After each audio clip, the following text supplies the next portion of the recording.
আমরা শেরেবাংলা থানা স্বেচ্ছাসেবক দল বিগত আন্দোলন সংগ্রামে সবসময় সর্বদা তারেক রহমানের নেতৃত্বে রাজপথে ছিলাম।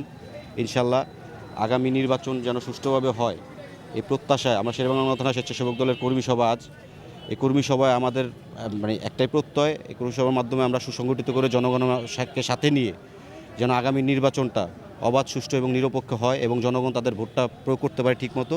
আমরা আজকে কর্মী সভার মাধ্যমে এটা জনগণকে মেসেজ দিব এবং আমরা জনগণের সাথে একত্রতা পোষণ করে কাজ করব। তারেক রহমান অলরেডি 31 দফা দিয়েছে, আপনারা সবাই জানেন। এই 31 দফার মধ্যে জনগণের সকল চাওয়া পাওয়াগুলোর প্রতিফলন হয়েছে।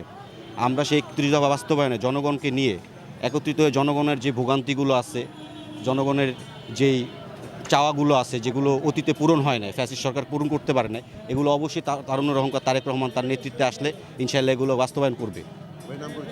আমার নাম হচ্ছে রাজু, মোহাম্মদ রিয়াজউদ্দিন রাজু, জাতীয়তাবাদী স্বেচ্ছাসেবক দল শেরেবাংলা থানা ক্যান্ডিডেট, সাধারণ সম্পাদক ক্যান্ডিডেট।